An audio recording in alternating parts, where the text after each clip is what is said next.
വസ്ത്രം ഞങ്ങളുടെ മേൽ വീണപ്പോഴാണ് ഞങ്ങൾ സ്തുതി എന്ന മേലാടയൊക്കെ ഇടവിടാതെ സ്തുതിച്ചുകൊണ്ടിരുന്നത്. ഒരുത്തന്റെയും വസ്ത്രം മുത്താൻ നിയോഗണ്ടെന്ന്. വസ്ത്രം കർത്താവിന്റെ കയ്യിലുണ്ട് കേട്ടു. ഈ വസ്ത്രമില്ലാതെ സ്വർഗത്തിൽ പോവുകയില്ല. അതോടെ പറഞ്ഞേക്കാം. പണ്ട് ഒരു ഉപമ പറഞ്ഞു. സ്വർഗരാജ്യം രാജാവ് തന്റെ മകന് വേണ്ടി കഴിച്ച കല്യാണ സദ്യക്ക് സദൃശം. VIP-കളെ ഒക്കെ വിളിച്ചു. അവര് പറഞ്ഞു, ഞങ്ങൾക്ക് വരാൻ നേരമില്ല. ഉടായിപ്പ്. കാളയെ വാങ്ങിയിരിക്കുന്നു, ശോധന ചെയ്യണം. നിലം വാങ്ങിയിരിക്കുന്നു, ശോധന ചെയ്യണം. അവന്റെ തലയുടെ സ്ക്രൂ അഴിഞ്ഞിട്ടില്ലേ? കാളയെ വാങ്ങിയേച്ചാണോ ശോധന ചെയ്യുന്നത്? നിലം മേടിച്ചേച്ചാണോ ശോധന ചെയ്യുന്നത്? ഞങ്ങളുടെ നാട്ടിലൊക്കെ ശോധന ചെയ്തേച്ചാ മേടിക്കുന്നത്, കാളയെ കണ്ടേച്ചാ മേടിക്കുന്നത്. ഇവൻ പറയുന്നു വാങ്ങിയിരിക്കുന്നു, ശോധന ചെയ്യണം. അപ്പൊ വരാൻ പറ്റാത്ത തടസ്സമാണെന്ന് കൂട്ടിക്കും. ഉടനെ രാജാവ് ഒരു കാര്യം പറഞ്ഞു, വഴിത്തലക്കൽ. അടുത്ത വാക്ക് എഴുതിയോ? കണ്ടവരെ വിളിച്ചോളാം, കണ്ടവരെ വിളിച്ചോളാം. എന്റെ ദൈവമേ, ആദ്യത്തെ വിളിയിൽ യഹൂദൻ അവനെ കൈവിട്ടെങ്കിലും രണ്ടാമത്തെ വിളിയിൽ ലോകത്തിന്റെ വഴിത്തലക്കിൽ ഇരുന്നിരുന്ന എന്നെ അവൻ കണ്ടതിനായി ഇന്ന് രാത്രി ഞാൻ ദൈവത്തെ സ്തുതിക്കുന്നു.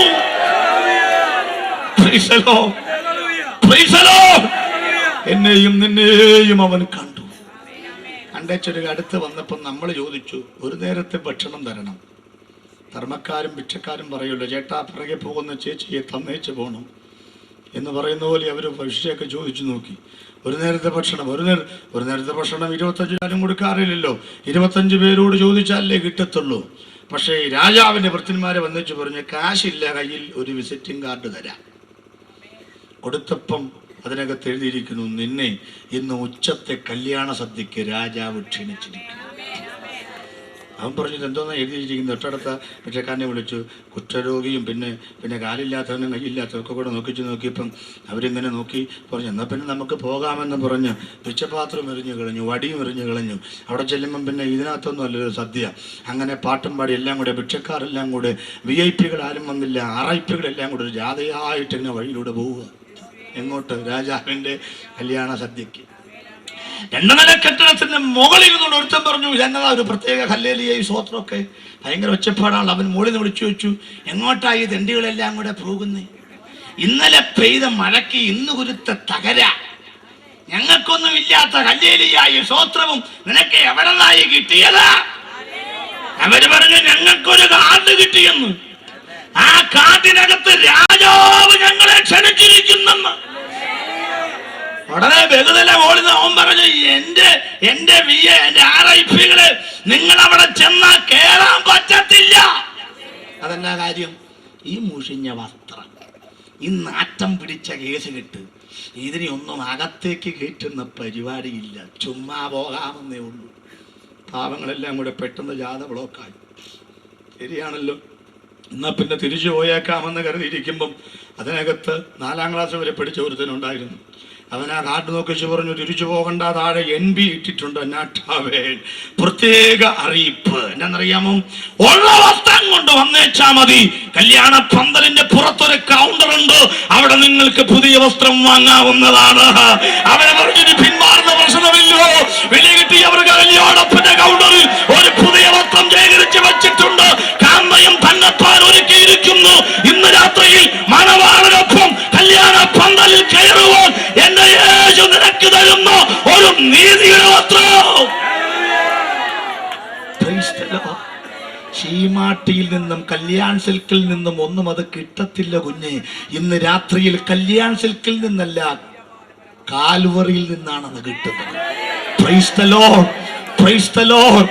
നിന്റെ ഷർട്ടിന്റെ നിറമല്ല, തറവാടിന്റെ മഹിമയല്ല, ശരീരത്തിന്റെ ചന്ദന നിറമല്ല, നീ ചെയ്യുന്ന ചൊല്ലും ചൊലുത്തുമല്ലെന്ന്, അടക്കപ്പെടുന്ന ഈട്ടിപ്പെട്ടിയുടെ വലിപ്പമല്ലെന്ന്, നീ കാണിക്കുന്ന ആക്രാന്തവും നീ കാണിക്കുന്ന പലതുമല്ലെന്ന്. ഇന്ന് രാത്രി നിന്നെ നീതിമാനാക്കുവാൻ, നിനക്കൊരു വസ്ത്രം തരാൻ, നിന്നെ സ്വർഗത്തിൽ കൊണ്ടുപോകുവാൻ യേശു തരുന്ന നീതി വസ്ത്രമല്ലാതെ, അവന്റെ മുൻപാകെ പാപം ഏറ്റുപറയുകയല്ലാതെ നിനക്ക് ദൈവമകനായി തീരുവാൻ സാധ്യമല്ല. മൂന്നാമത് അവന്റെ നഗ്നത യേശു അവനെ ഉടുപ്പിച്ചു. വസ്ത്രം ധരിച്ചവൻ സുബോധമുള്ളവനായി. ഒറ്റ കാര്യവും കൂടെ പറയുമ്പോൾ പ്രസംഗം തരും. നാലാമത്തെ കാര്യം, അവന്റെ താമസം മാറ്റി. സ്വത്രം. അവൻ എവിടാ താമസിച്ചിരുന്നേ പറഞ്ഞ്? കല്ലറകളിലാണ് അവൻ താമസിച്ചിരുന്നത്. എന്താ അങ്ങനെ താമസിക്കാനുള്ള കാരണമെന്ന് അറിയാമോ? അത് പറയാം.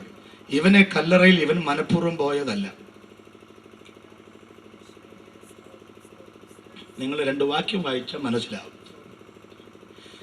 ഈ മാനസിക രോഗം ബാധിക്കുമ്പം ആദ്യം സംഭവിക്കുന്നത് വീട്ടിനകത്ത് ഇങ്ങനെ ആവശ്യമില്ലാതെ അടുക്കളയിൽ കയറും, പിന്നെ ബെഡ്റൂമിൽ വരും, പിന്നെ അടുക്കളയിൽ കയറും. എന്താ അടുക്കളയിൽ? അങ്ങനെ വീടിൻ്റെ അകത്ത് ഒതുങ്ങാതെ വന്ന് ഇറയത്തൊട്ട് വന്നിരിക്കും, റോട്ടി കിട നോക്കിക്കൊണ്ടിരിക്കും. പിന്നെ കുറച്ച് കഴിഞ്ഞ് വീടിൻ്റെ മുറ്റത്തിറങ്ങി ഇങ്ങനെ വിലക്ക് ചുറ്റും നടക്കും. വീട്ടിൽ നിന്ന് അകലുക, ശ്രദ്ധിച്ചോളണം. അങ്ങനെ ചുറ്റും നടന്നേച്ചും പിന്നെ വീടിൻ്റെ മതിലിൻ്റെ ഭാഗത്ത് പോയി അവിടെ പുല്ല് പറിച്ച് അവിടെ നോക്കിക്കൊണ്ടിരിക്കും. പിന്നെ അങ്ങനെ സിറ്റിയിലേക്ക് പോയാൽ പിന്നെ തിരിച്ചു വരില്ല, അവിടെ നോക്കിയിരിക്കും. അങ്ങനെ പിന്നെ ബഹളം ഉണ്ടാക്കി ഒച്ചപ്പാടുണ്ടാക്കി വേണം അവനെ വല്ലപ്പോഴും വീട്ടിൽ കൊണ്ടുവരാൻ.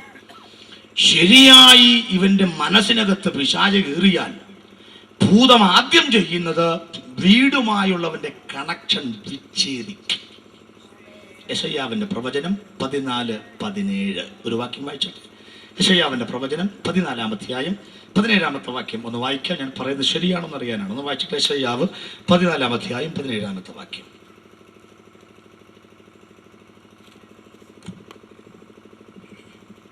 ഭൂമിയെ നടുക്കുകയും രാജ്യങ്ങളെ കുലുക്കുകയും ഭൂതലത്തെ മരുഭൂമി പോലെ ആക്കുകയും അതിലെ പട്ടണങ്ങളെ ഇടിച്ചു കളയുകയും തന്റെ ബദ്ധന്മാരെ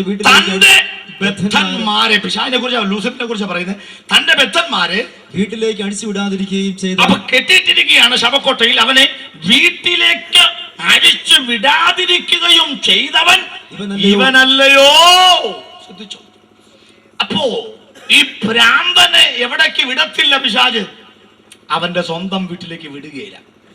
ഇനി അവൻ വീട്ടിലേക്ക് പോകാൻ ആഗ്രഹിച്ചാൽ എന്ത് ചെയ്യുന്നറിയാമോ? ലൂക്കോസിന്റെ സുവിശേഷം 8:28 തോന്നുന്നു, ഒന്ന് വായിച്ചാട്ടെ. അഥവാ ഈ മെന്റൽ പേഷ്യന്റ് വീട്ടിലേക്ക് പോകാൻ ആഗ്രഹിച്ചാൽ ഭൂതം അവനെ തിരിച്ച് കാട്ടിലേക്ക് ഓടിക്കും. ഒന്ന് വായിച്ചാട്ടെ. ലൂക്കോസിന്റെ സുവിശേഷം 8-ാം അധ്യായത്തിന് 28-ഉം 29-ഉം സാമ്പാസ് ഉറക്കെ വായിച്ച്. അവൻ യേശുവിനെ കണ്ടിട്ട് നിലവിളിച്ച് അവനെ നമസ്കരിച്ചു. യേശുവേ, മഹോന്നതനായ ദൈവത്തിന്റെ പുത്ര, എനിക്കും നിനക്കും തമ്മിൽ എന്ത്? എന്നെ ഉപദ്രവിക്കരുത് എന്ന് ഞാൻ അപേക്ഷിക്കുന്നു എന്ന് ഉറക്കെ പറഞ്ഞു.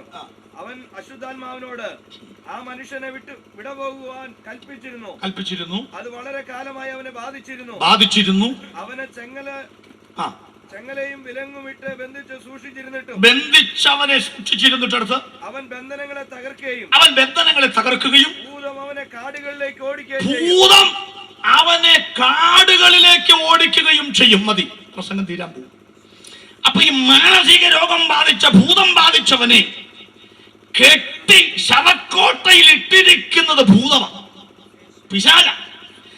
അവൻ വീട്ടിലേക്ക് പോകാൻ ആഗ്രഹിച്ചാൽ ഭൂതം അവനെ തിരിച്ച് കാട്ടിലേക്ക് ഓടിക്കും. യെശയ്യാവ് 14 പറഞ്ഞു, അവൻ തന്റെ ബദ്ധന്മാരെ അവൻ അഴിച്ചു വിടാതിരിക്കുകയും ചെയ്തവൻ ഇവനല്ലയോ? മനസ്സിലായോ? അപ്പന്റെ വീട് വിട്ട് ഇറങ്ങിയവൻ പന്നിക്കൂട്ടിലാണ് അവസാനം ചെന്ന് പെട്ടത്, മുടിയനായ പുത്രൻ. അതിനർത്ഥം അവന് സുബോധമില്ലെന്ന്. സുബോധം ഉണ്ടായാൽ, പൈശാചിക കെട്ടഴിഞ്ഞാൽ അവൻ ആദ്യം ചിന്തിക്കുന്നത് സ്വന്തം വീടിനെ കുറിച്ചായിരിക്കും, അപ്പന്റെ ഭവനത്തെ കുറിച്ചായിരിക്കും. പക്ഷെ അവന് ഭൂതം ബാധിച്ചിട്ടില്ല, ഇവന് ഭൂതം ബാധിച്ചിട്ടുണ്ട്.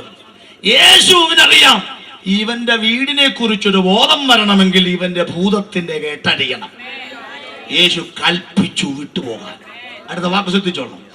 ഭൂതം ഒഴിവായി. യേശു റിട്ടേൺ തിരിച്ചു പോരാൻ നേരത്തെ ഇവൻ വന്ന് നിൽക്കുക. യേശുവേ, എന്തോ ഞാൻ നിന്റെ കൂടെ പോരുക.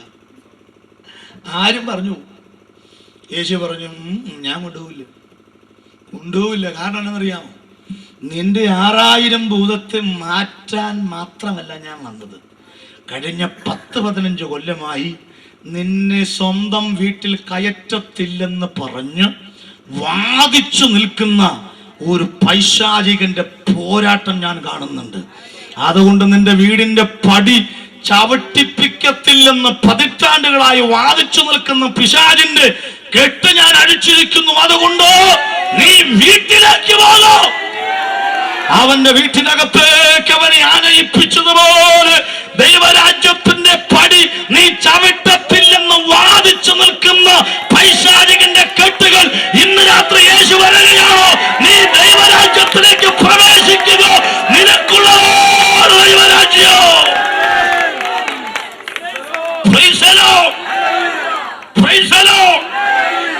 ഒരാൾ വന്നിച്ച് പറഞ്ഞു, ഞാൻ ഇപ്പ വരാം.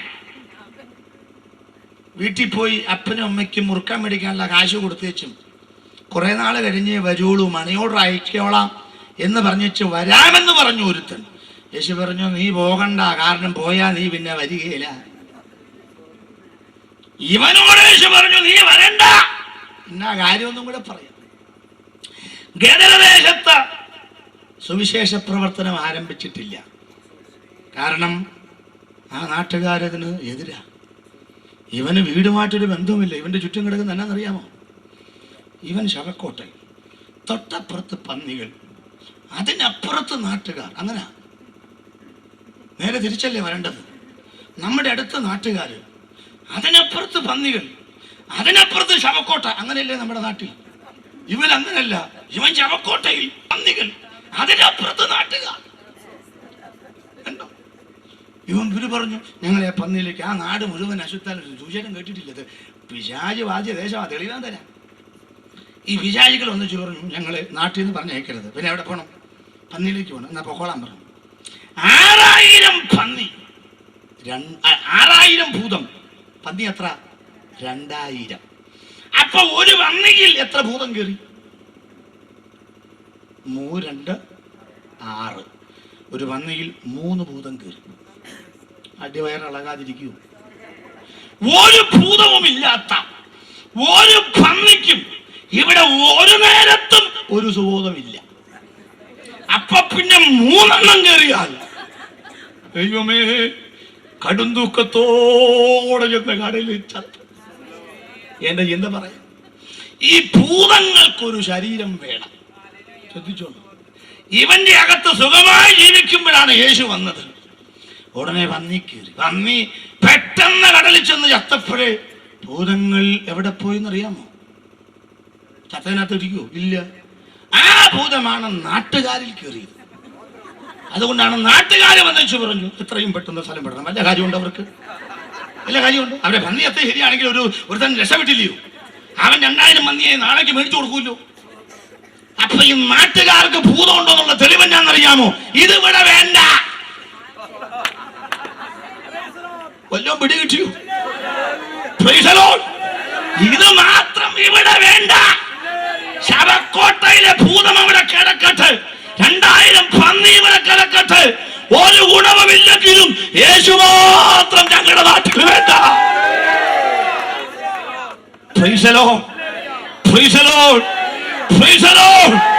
ഇന്ന് രാത്രിയും നേരിയ ദേശത്തിന്റെ മുഖച്ഛായ മാറ്റാൻ എന്റെ യേശു പറയുകയാണ്, ഞാൻ ഗോസ്പൽ ഓഫീസർ, എന്റെ ഗോസ്പൽ മിനിസ്ട്രി ഗലതീയ ദേശത്ത് ഉദ്ഘാടനം ചെയ്യാൻ പോവുകയാണ്. എന്നോട് പറഞ്ഞു, എന്റെ ദൂത് പറയാം. യേശു പറഞ്ഞു, വേണമെങ്കിൽ പത്രോസിനെയോ തോമാസിനെയോ ആരെങ്കിലും ഒരാൾ അവിടെ അപ്പോയിൻമെന്റ് ചെയ്യാം. അതുങ്ങളൊക്കെ അടുത്ത വണ്ടി പിടിച്ച് അവിടെ എത്തും. യേശു പറഞ്ഞു, എൻ്റെ ആദ്യത്തെ സുവിശേഷകൻ നീ ഗദരദേശത്ത് ആദ്യത്തെ ഇവാഞ്ചലിസ്റ്റ് പാസ്റ്റർ അവിടെ നിൽക്കുക, അപ്പോയിൻമെന്റ്. അവൻ അവിടെ ആക്കി. അടുത്ത വാക്ക് കേട്ടോ, അവനോട് വീട്ടിൽ പോയി അവൻ ദക്കപ്പുലി നാട് മുഴുവൻ ഘോഷിച്ച് ഒരു മുഴുപ്രാന്തനെ പോലെ സഞ്ചരിച്ചു. എൻ്റെ കാര്യം പിടികിട്ടി. യേശുവിനറിയാം, ഈ നാട്ടിൽ പത്രോസ് പറ്റിയില്ല, ഈ നാട്ടിൽ ചുമ്മാ മിണ്ടാ നടക്കുന്ന യോഹനാനൊന്നും പറ്റിയില്ല. ഇവിടെ ഇവൻ വേണം. ആര്? ഈ 6000 ഉള്ളവൻ വേണം.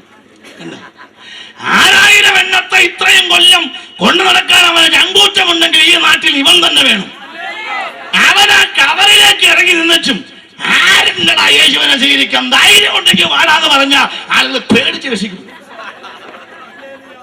ഞാനെന്നറിയാമോ, അവർ പറയും ഇവന്റെ ഭ്രാന്ത് മാറിയിട്ടില്ലെന്ന് തോന്നുന്നു, പേടിച്ചിരിക്കുന്നു. രക്ഷിക്കപ്പെട്ട് തെളിവ് തരാം. യേശുവിന്റെ 33.5 വർഷ ജീവിതത്തിൽ ഗദരദേശം രണ്ടാമതൊരിക്കൽ അവൻ സന്ദർശിച്ചു. ഒരു സ്തോത്രം പറഞ്ഞു. എന്നാ കാര്യമെന്നറിയാമോ? നിന്നെ വേലക്കാക്കി വെച്ച പ്രസ്ഥാനക്കാര് നിന്നെ തിരിഞ്ഞു നോക്കിയില്ലെങ്കിലും, നിന്റെ സപ്പോർട്ട് മാസം മുടങ്ങിയാലും, നിന്നെ ആക്കി വെച്ച ദൈവം തമ്പുരാൻ തിരക്കേറിയ ശിശുടയ്ക്ക് നടുവിലും നിന്റെ സേവം അന്വേഷിക്കാൻ അവൻ നിന്റെ അടുത്ത് വരുന്നവനായ ദൈവമോ. വിശ്വസിക്കുന്നവർ കരമടിച്ചെന്ന രാത്രി ദൈവത്തിന് സ്തോത്രം ചെയ്യട്ടെ. വിളിച്ച ദൈവം വിശ്വസ്തനായ ദൈവമോ. എഴുന്നേൽക്കുമ്പോ ചില കാര്യങ്ങളിൽ കൂടെ പറഞ്ഞ് പ്രാർത്ഥിക്കും. വേദപുസ്തകം കസേരയിൽ വെച്ചാട്ട് എഴുന്നേറ്റാട്ട് ഇന്ന് രാത്രി ക്രൂശിലേക്ക് ഞാൻ നിങ്ങളെ ക്ഷണിക്കുന്നു. ശ്രദ്ധിക്കൂ, 4 മാറ്റം യേശു വരുത്തി. ആ 4 മാറ്റവും വരുത്താൻ 4 മാറ്റവും യേശു ക്രൂശിൽ വരുത്തി. ശ്രദ്ധിക്കണം, വളരെ വിലപ്പെട്ട സമയമാണ്. ഒന്ന്, അവന്റെ നിലവിളി മാറ്റുവാൻ യേശു എന്ത് ചെയ്തു? ക്രൂശിൽ യേശു വാവിട്ട് കരഞ്ഞു. വാവിട്ട് കരഞ്ഞു. യേശു ക്രിസ്തു 2-3 പ്രാവശ്യം കരഞ്ഞിട്ടുണ്ട് വേദപുസ്തകത്തിൽ. ലാസറിന്റെ കല്ലറയ്ക്കൽ കരഞ്ഞു. ദേവാലയത്തെ നോക്കി അവൻ കരഞ്ഞു. ക്രൂശിൽ അവൻ വാവിട്ട് നിലവിളിച്ചു.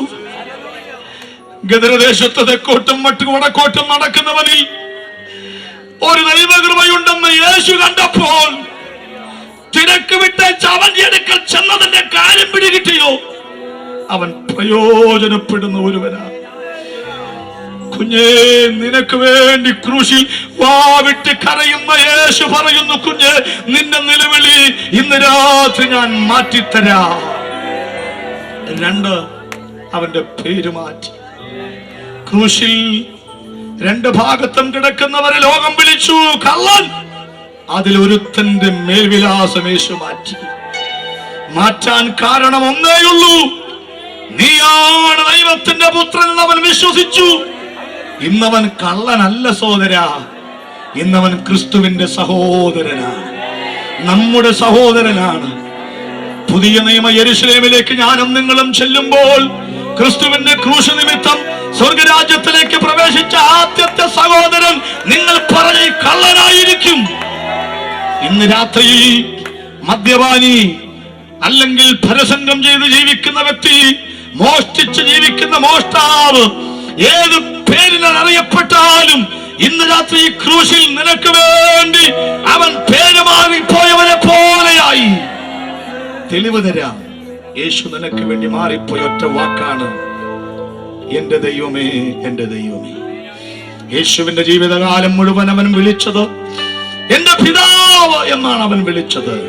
പിതാവെന്ന് വിളിക്കുമ്പോൾ അവൻ പുത്രനെ പോലെയാണ് ഇടപെട്ടത്. ക്രൂശിൽ കിടക്കുമ്പോൾ അവൻ പുത്രനായിരുന്നില്ല. ഭാവികളായ ഒരു മനുഷ്യൻ വിളിക്കുന്ന വിളിയാണ് ദൈവമേ എന്ന് വിളിക്കുന്നത്. ക്രൂശിൽ കിടക്കുമ്പോൾ അവൻ പുത്രനല്ല, എനിക്കും നിങ്ങൾക്കും പകരമായി അവൻ പാപയാഗമാക്കപ്പെട്ടു. ശാപമരത്തിന്റെ മേൽ തൂങ്ങിയത് കൊണ്ട് അവൻ വിളിച്ചു എന്റെ ദൈവമേ. അവൻ പേര് പോലും മാറിയവനായി. 3, അവൻ നിന്റെ നഗ്നത മാറ്റുവാൻ.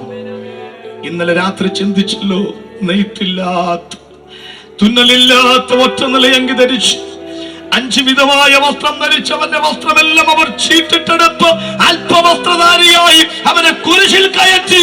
എന്തിനാ?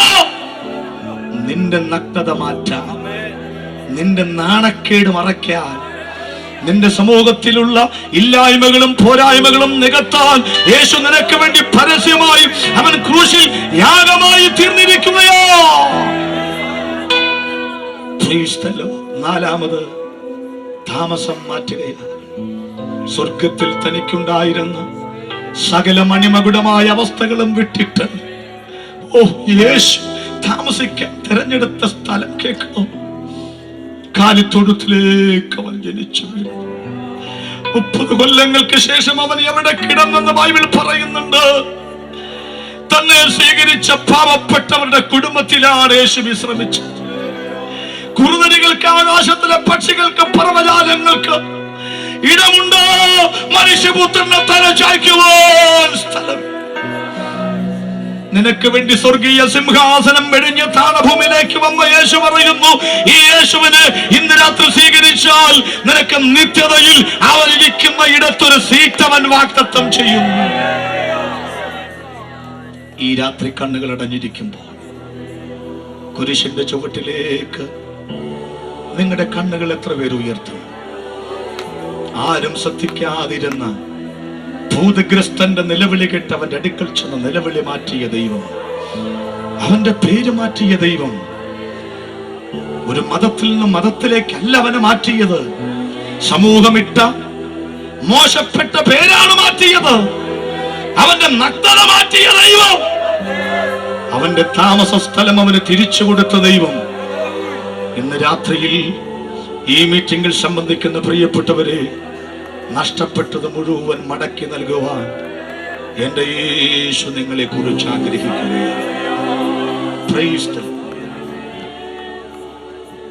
ഈ രാത്രിയിൽ സ്വന്തം വലതുകരം നെഞ്ചത്തോട് ചേർത്ത് പിടിച്ചിട്ട് ആര് പറയും, യേശുവേ എന്റെ നഗ്നതയൊന്ന് മാറിയാൽ കൊള്ളാം, എന്റെ ഈ പഴയ സ്വഭാവം ഒന്ന് മാറ്റിയാൽ കൊള്ളാം, എന്റെ ഈ ശവക്കോട്ടയ്ക്ക് തുല്യമായ പാർപ്പിടം, എന്റെ ഈ കൂട്ടുകാര്, ഈ പന്നിയെപ്പോലെയുള്ള കൂട്ടുകാര്, അവരുടെ സ്വഭാവങ്ങളൊക്കെ ഒന്ന് മാറ്റിയാൽ കൊള്ളാം.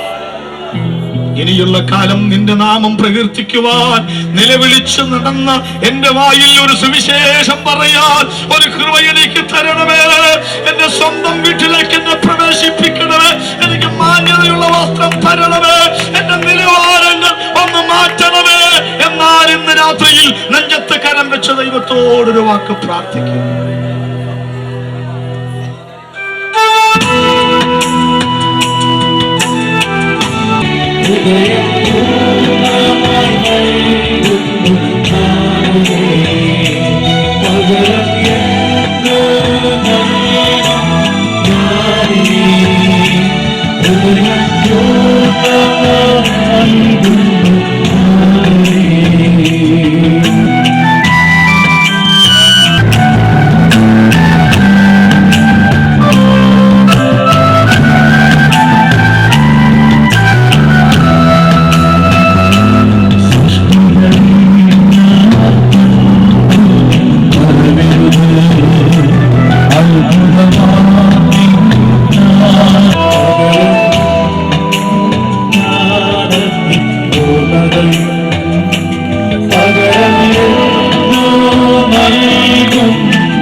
യേശു കർത്താവിനെയാണ് ഞങ്ങൾ ഇവിടെ അവതരിപ്പിച്ചത്.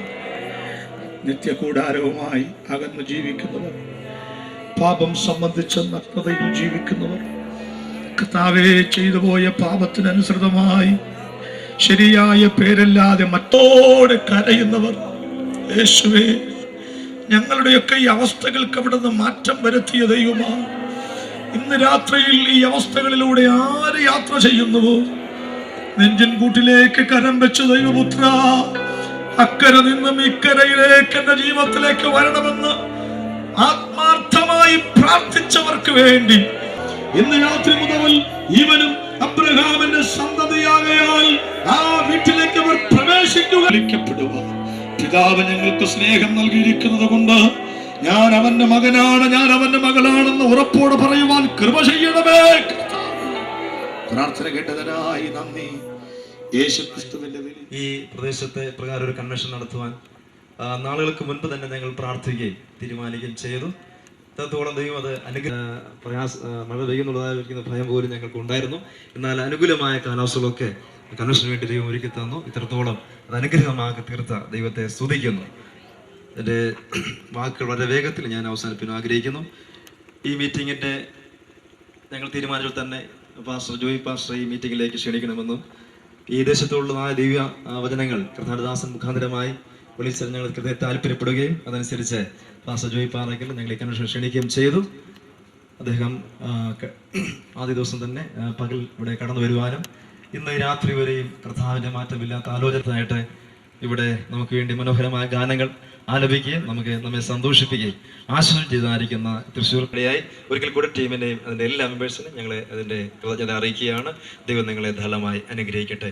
തുടർന്ന് വിവിധ പ്രത്യേകിച്ച് ഈ ജോയി പാസ്റ്ററും ടീമിനെ എനിക്ക് കോൺടാക്ട് ചെയ്ത് തരികയും കമ്മ്യൂണിക്കേഷൻ്റെ കാര്യങ്ങളൊക്കെ അറിയിക്കുകയാണ്. അതുപോലെ വിവിധ സഭകളിൽ നിന്ന് കടന്നു വന്ന ദൈവദാസന്മാർ വളരെ വിദൂരിൽ നിന്ന് നെല്ലിയാടി അതുപോലെ ആറളത്തും അതുപോലെ എല്ലാമത്തിലൊക്കെ അറിയിക്കുകയാണ്. അതുപോലെ ഈ കഴിഞ്ഞ 3 ദിവസങ്ങളിലും ഈ ദേശനിവാസികൾ ഈ ശബ്ദപരിധികളിൽ ദൈവവചനം കേൾക്കുകയും ആമേൻ അവർക്ക് ഈ അതിന് വേണ്ടതായിരിക്കുന്ന എല്ലാ പ്രോത്സാഹനങ്ങളും അവരുടെ ഭാഗത്തു നിന്ന് ഉണ്ടാകാൻ ഇടയായിത്തീർന്നു. നല്ലവരായ ദേശനിവാസികൾക്ക് ദൈവമായ കർത്താവ് നമ്മെ അനുഗ്രഹിക്കട്ടെ. തുടർന്ന് പാസ്റ്റർ കെ സി തോമസ് പ്രാർത്ഥിച്ച് ആശീർവാദത്തോടെ നമുക്ക് കടന്നു പോകാം.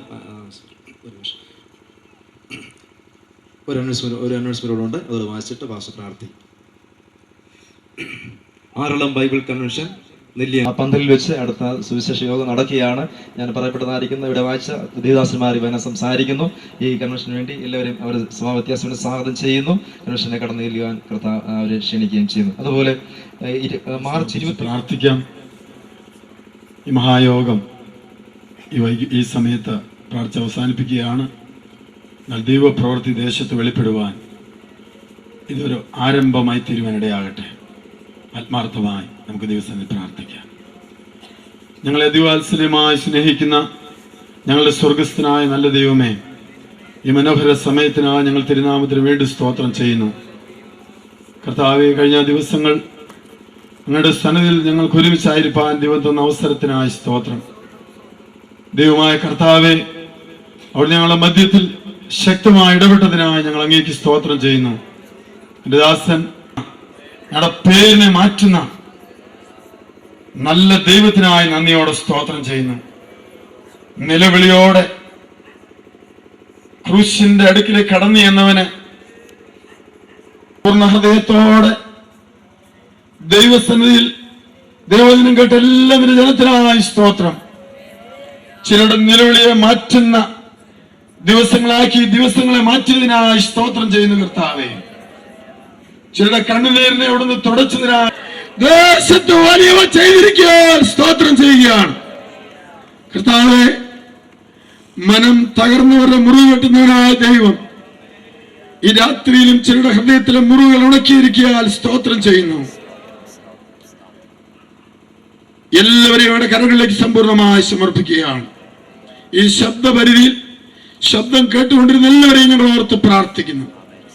എല്ലാവരെയും അനുഗ്രഹിക്കണമേ. ഞങ്ങളുടെ വൃത്തിനെ ഉപയോഗിച്ചതിനായി സ്തോത്രം.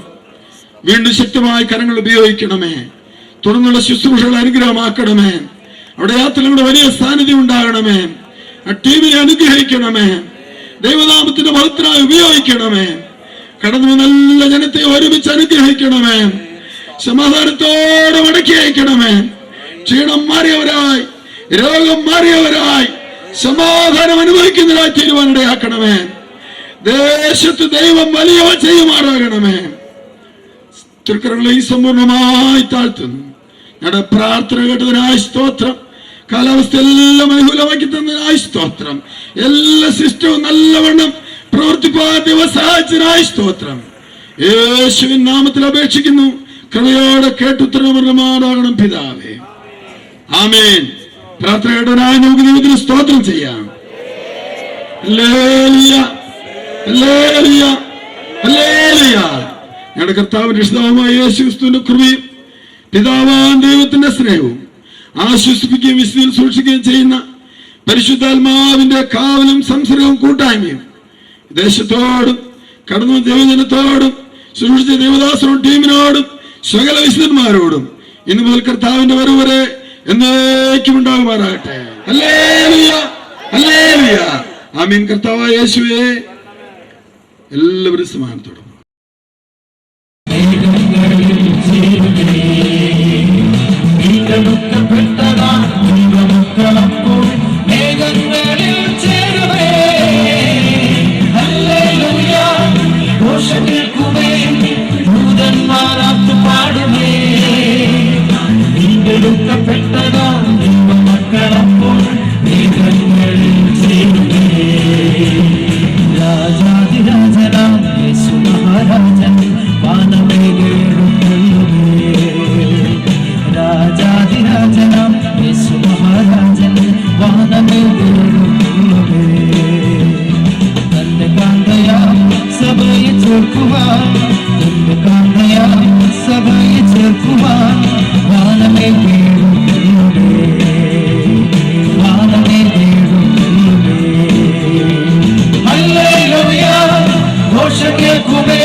വരവേറ്റമടുത്തതിനാൽ പ്രിയജനമേ ഒരുങ്ങിടുക. ഭക്തൻ വരവേറ്റമടുത്തതിനാൽ പ്രിയജനമേ ഒരുങ്ങിടുക. കാഹളം ധ്വനിക്കുമ്പോൾ എൻ മക്കളെ കൈവിടപ്പെട്ടു പോകല്ലേ. കാഹളം ധ്വനിക്കുമ്പോൾ എൻ മക്കളെ കൈവിടപ്പെട്ടു പോകല്ലേ. ഹല്ലേലൂയ, ഘോഷകേൾക്കുമേ, ദൂതന്മാരാത്തു പാടുമേ. ഹല്ലേലൂയ, ഘോഷകേൾക്കുമേ, ദൂതന്മാരാത്തു പാടുമേ. ഇന്ദ്രമുഖപ്പെട്ടതാം ദൈവമക്കളപ്പോൾ ദൈവങ്ങളിൽ ചേരുമേ. ഇന്ദ്രമുഖപ്പെട്ടതാം ദൈവമക്കളപ്പോൾ വേഗങ്ങളിൽ ചേരുമേ.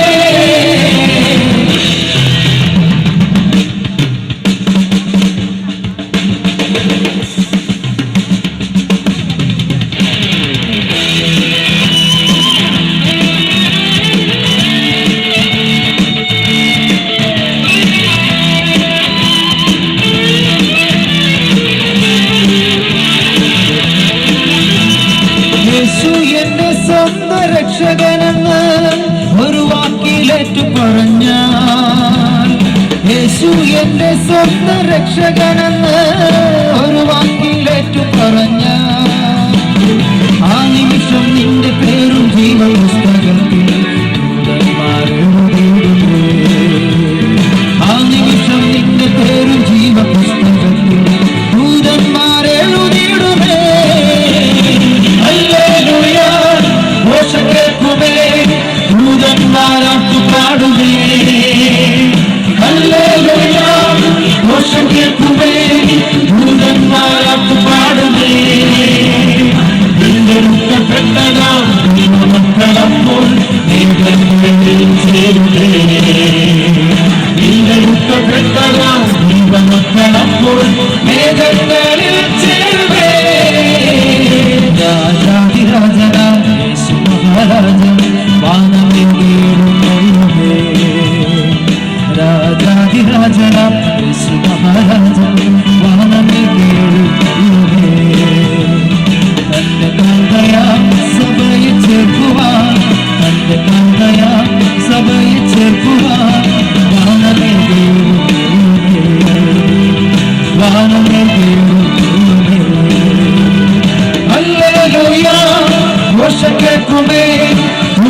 ദൂതന്മാരാത്തു പാടുമേ ഹല്ലേലൂയ ഘോഷം കേൾക്കുമേ ദൂതന്മാരാത്തു പാടുമേ വീണ്ടെടുക്കപ്പെട്ടതാം ദൈവമക്കളപ്പോൾ ചെയ്യുമേ വീണ്ടെടുക്കപ്പെട്ടതാം ദൈവമക്കളപ്പോൾ മേഘങ്ങളിൽ ചേരുമേ.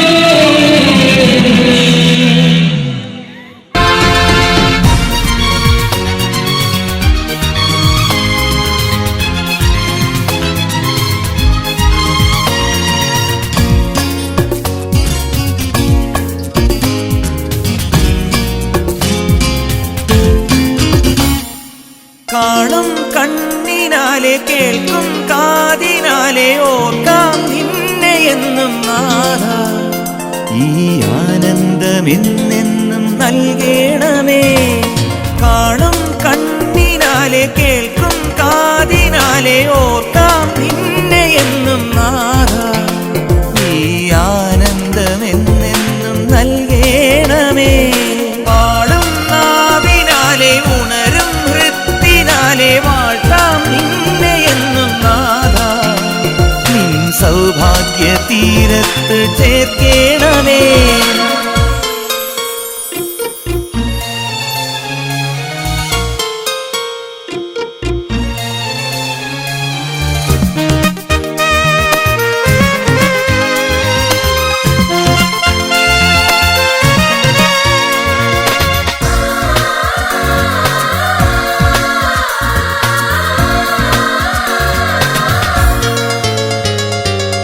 തിരുവരമൊരു പെരുതിര തിരയായി മനസ്സിൽ നിറയുന്നു, അനുഗ്രഹമൊരു കരുനിര നിരയായി മനസ്സിൽ വളരുന്നു. യേശുനാഥ നീ